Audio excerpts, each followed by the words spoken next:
ہم اپنے کزن کی شادی کے لیے ایک شاندار ہوٹل میں ٹھہرے ہوئے تھے۔ اس وقت میری عمر 12 سال تھی۔ میں صبح تقریباً 7:30 بجے ایک جھٹکے سے جاگی۔ مجھے لگا کہ شاید میری بہن مجھے جگا رہی ہے۔ نیند کی حالت میں میں بستر سے اٹھی اور فوراً ہی بالوں کے اسپرے کی تیز بدبو محسوس ہوئی۔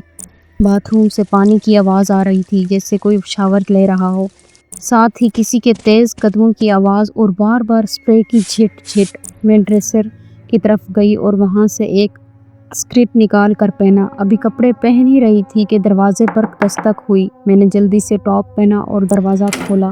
باہر کوئی نہیں تھا۔ میں تھوڑا گھبرا گئی لیکن خود کو تسلی دی کہ شاید یہ سب میرا وہم ہے، اور کیونکہ میں آدھی نیند میں تھی۔ جب میں بیڈ روم سے باہر نکلی تو راستے میں سے گزرتے ہوئے سنا کہ شاور بند ہو گیا ہے۔ پھر ابو کے بھاری قدموں کی آواز آئی۔ ہال کے آخر میں ایک اور باتھ روم تھا، وہاں سے بھی اسپرے کی آواز آ رہی تھی۔ میں نے آواز دی، امی مجھے واش روم جانا ہے، اور ابو دوسرے والے ہیں۔ امی کی آواز آئی، ٹھیک ہے۔ آواز تو امی کی تھی مگر ٹھیک ہے، امی کبھی ایسا نہیں کہتی۔ میں نے آنکھیں گھمائی اور واپس پلٹ گئی۔ میں نے سوچا کہ دادا کو جگا دوں کیونکہ ان کے کمرے سے خراٹے آ رہے تھے اور وہی کمرہ وہ امی ابو کے ساتھ شیئر کر رہے تھے۔ لیکن جب میں نے دروازہ کھولا کمرہ خالی تھا۔ اس لمحے تمام آوازیں، اسپرے کی بدبو غائب ہو گئی۔ میں فوراً نیچے بھاگی تو دیکھا کہ امی ابو دادا اور کلاریسا میری بہن پہلے ہی ناشتہ کر رہے تھے۔ میں نے گھڑی دیکھی، 10 بج چکے تھے۔ امی مجھے گھورنے لگی۔ میں نے سوچا کیا ہوا؟ میری بہن نے چونک کر کہا، کیا تم ابھی باتھ روم سے نہیں آئی؟ میں حیران ہو گئی۔ کلاریسا نے باتھ روم کی طرف اشارہ کیا جو کچن کے پاس تھا۔ میں وہاں گئی اور دروازے سے کان لگایا۔ واقعی اندر کوئی باتھ روم میں ہاتھ دھو رہا تھا۔ میں نے جھٹک دیا اور سوچا شاید کچھ اور ہو۔ پھر اپنے ہاتھ دیکھے، 10 انگلیاں ٹھیک تھی، میں خواب میں نہیں تھی۔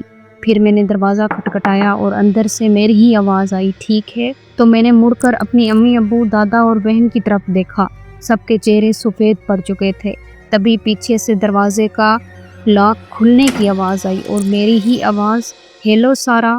پھر قدموں کی چاپ۔ میں نے پلٹ کر دیکھا، میری ہی جیسی جوتی والے پیر سیڑھیوں سے مڑ رہے تھے۔ میں خوف سے سن ہو گئی، تقریباً 1 منٹ تک حرکت نہ کر سکی۔ پھر سب کو فوراً ساری بات بتائی۔ تب میری بہن نے کہا، کل صبح میں اٹھی تم بستر پر نہیں تھی۔ میں نے باتھ روم سے آوازیں سنی اور ہال میں تمہیں چلتے ہوئے دیکھا، لیکن جب کمرے میں آئی تو تم بستر پر سو رہی تھی۔ وہ بہت ڈر گئی تھی مگر کسی کو کچھ نہیں بتایا۔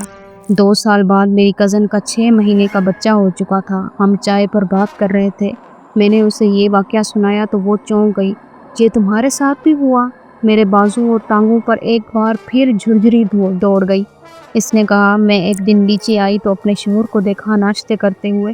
اس نے مجھے سلام کیا اور کہا کہ اوپر کچھ لینے جا رہا ہوں۔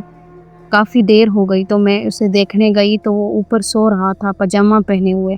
یہ کہانیاں خواب نہیں تھی، نہ وہم، یہ میری نقل ہے اور وہ ہمارے درمیان تھی۔ اگر ویڈیو اچھی لگی ہو تو سبسکرائب کرو کیونکہ اگلی کہانی تمہاری بھی ہو سکتی ہے۔